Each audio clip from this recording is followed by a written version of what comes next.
Hi welcome to Sherin's kitchen. இன்றைக்கி நம்ம கிச்சனில் ஒரு சூப்பரான ஒரு 5 நிமிஷத்தில் செய்யக்கூடிய அளவுக்கு ஒரு பிரேக்ஃபாஸ்ட் ஒன்று பண்ண போகிறோம். இதுக்கு தேவை வெறும் கோதுமை ரவை மட்டும்தான் வேணும். நம்ம வீட்டில் எப்போயுமே இட்லி தோசைக்கு மாவரைச்சி இருக்கும் அப்படின்னு சொல்ல முடியாது. அப்பப்போ தீர்ந்து போயிடும். அப்போ என்ன செய்யலாம் அப்படின்னு சொல்லிட்டு யோசிப்போம் இல்லையா? அந்த மாதிரி ஒரு டைமில் கோதுமை ரவை இருந்துச்சுன்னா சூப்பரான ஒரு அடை தோசை பண்ணலாம். வாங்க அது எப்படி பண்ணலாம் அப்படிங்கிறத பார்க்கலாம்.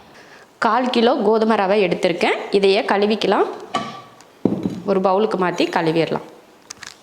பாருங்கள், இந்த மாதிரி கழுவி எடுத்து வச்சாச்சு. இதை கொஞ்சம் ஓரமாக வச்சிடலாம்.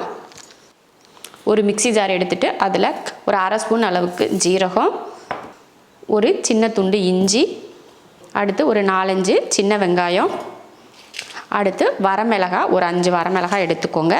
இதை தண்ணி ஊற்றாமல் இதை லைட்டாக அடித்து எடுத்துக்கலாம். அதுக்கப்புறம் ரவை இதில் சேர்த்துக்கலாம். இந்த போல் அடித்து எடுத்துக்கிட்டேன். இப்போ இதில் நம்ம கழுவி வச்சுருக்கோம் இல்லையா ரவை, அதே இதில் சேர்த்துடலாம். நம்ம கழுவி வச்சதுலேயே அது லைட்டாக ஊறி இருக்கும். எக்ஸ்ட்ராலாம் ரொம்ப நேரம் ஊற வைக்க தேவையில்லை. இதில் தண்ணி ஊற்றிக்கலாம். தண்ணி ஊற்றிட்டு கொஞ்சம் கொலகொலப்பாக இருக்கிற மாதிரி அரைச்சி எடுத்துக்கோங்க. பாருங்கள், அரைச்சாச்சு. இந்த மாதிரி அரைச்சி எடுத்துக்கோங்க. ரொம்பையும் குருணையாக இருக்காது. கொஞ்சம் லைட்டாக குருணையாகவும் கொஞ்சம் மாவாகவும் இருக்கும். நம்ம எப்பயுமே இட்லிக்கெல்லாம் மாவு அரைப்போம் பார்த்திங்களா, அந்த பக்குவத்தில் அரைச்சி எடுத்துக்கணும். இப்போ இதை ஒரு பவுலில் மாற்றிடலாம்.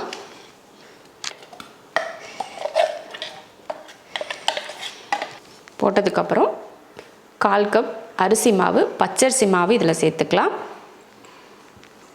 தேவையான உப்பு, கொஞ்சம் மல்லித்தலையும் கருவேப்பிலையும் சேர்த்துக்கோங்க. அடுத்து நம்ம மிக்ஸி ஜாரை கழுவி தண்ணி சேர்த்துடலாம். நிறைய தண்ணி சேர்க்க வேணாம், அளவுக்கு அதிகமாக பார்த்துட்டு அதுக்கப்புறம் சேர்த்துக்கோங்க. இதை மிக்ஸ் பண்ணிக்கலாம். அரிசி மாவு ஏன் சேர்த்தோம் அப்படின்னா, நம்ம தோசைக்கல்லில் ஊற்றி எடுக்கிறப்போ லைட்டாக அடியில் வந்து நல்லா மொறுமொறுப்பு கிடைக்கும். அதனால தான் கொஞ்சம் அரிசி மாவு இதில் சேர்த்துக்கிட்டேன். அரிசி மாவு சேர்க்காம கூட நீங்கள் இதை செய்யலாம்.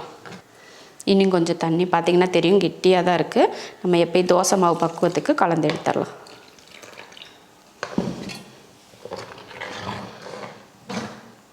மாவு வந்து கலந்தாச்சு. பாருங்கள், இந்த மாதிரி தோசை எடுத்து ஊற்றினா கரெக்டாக இருக்கும் இல்லையா, அந்த பக்குவத்துக்கு கலந்தாச்சு. இப்போ ஒரு 5 நிமிஷத்துக்கு இதை மூடி வச்சிடலாம். இப்போ 5 நிமிஷம் ஆயிடுச்சு, எடுத்துடலாம். எதுக்காக அந்த 5 நிமிஷம் ஊற வச்சோன்னா, அந்த ரவை 1-2 இருக்கும் பார்த்திங்களா, அது ஊறுறதுக்காக மட்டும்தான் அந்த 5 நிமிஷம்.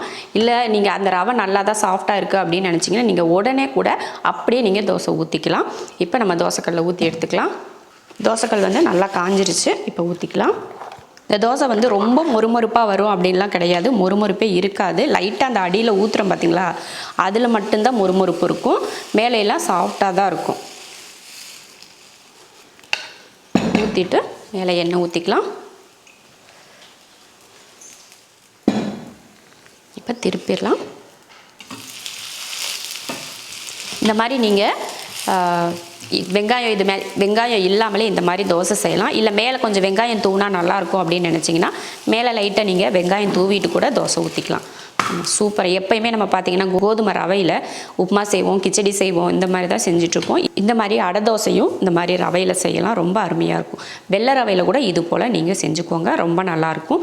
இன்ஸ்டண்ட்டாக எதுவுமே டிஃபனுக்கு பண்ணுறதுக்கு இல்லையே அப்படின்னு நீங்கள் நினைக்கிற நேரத்தில் 5 நிமிஷம் தான் இது செய்கிறதுக்கு தேவைப்படும். அந்த 5 நிமிஷத்தில் சூப்பரான ஒரு டிஃபன் ரெடி ஆயிரும். அவ்வளோதான். 2 பக்கமும் வேக வச்சு எடுத்துக்கலாம்.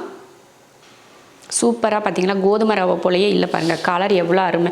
கோதுமை ரவை போலையே இல்லை பாருங்கள், கலர் எவ்வளோ அருமையாக இருக்குது பாருங்கள். அடுத்து இன்னொரு தோசை நம்ம வெங்காயம் போட்டு ஒரு தோசை ஊற்றிக்கலாம்.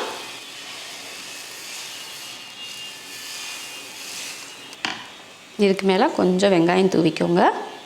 நான் எப்போவுமே சொல்கிறது தான், வெங்காயத்தை தூவிட்டு அப்படியே விட்டிங்கன்னா அது வந்து உதிர்ந்து போயிடும். அதனால் இந்த மாதிரி தோசை கரண்டி வச்சு இப்படி அமுத்தி விட்டுருங்க. அப்போ அந்த மாவோட அந்த வெங்காயம் அமுந்திரும் பார்த்திங்களா, அப்போ நம்ம திருப்பி போடுறப்ப வெளியில் வராது. வெங்காயம் போடாது உங்கள் விருப்பம். இந்த மாதிரி மேலே தூவுறது, ஆனால் தூவிக்கிட்டால் நம்ம சாப்பிட்றப்போ நல்லா கடிப்படுறப்போ நல்லாயிருக்கும். இப்போ திருப்பிடலாம். மேலே பார்த்தீங்கன்னா பாருங்கள், நான் அரிசி மாவு நம்ம போட்டோம் பார்த்திங்களா, அதனால தான் அந்த மேலே இந்த பாருங்கள் இங்கெல்லாம் மொறுமொறுப்பாக தெரியும். அந்த அரிசி மாவு போடலைன்னா இன்னும் கொஞ்சம் சாஃப்டாக தெரியும். அதனால தான் கொஞ்சம் அரிசி மாவு போட்டுக்கிட்டோம்னா கொஞ்சம் இந்த மேலே இருக்குது பார்த்திங்களா, அந்த லேயர் வந்து நல்லா மொறுமொறுப்பாக தெரியும். பார்த்தீங்களா வெங்காயம் எப்படி அப்படியே இருக்குது பார்த்தீங்களா? இந்த மாதிரி நீங்கள் அமுத்தி விட்டுறணும். நீங்கள் மாவை ஊற்றின உடனே வெங்காயத்தை தூவி இந்த தோசைக்கரண்டியை வச்சு அமுத்தி விட்டுட்டிங்கன்னா அந்த மாவுக்குள்ளே அந்த வெங்காயம் போயிடும். அதனால அது வெளியில் வராது. அதுதான். சும்மா ஒரு சிலர் பார்த்திங்கன்னா மேலே தூவுனதுமே திருப்பி போடுவாங்க பார்த்தீங்களா? அப்போ வெங்காயம் பூரா தோசைக்கல்லில் இருக்கும், தோசையில் வெங்காயமே இருக்காது.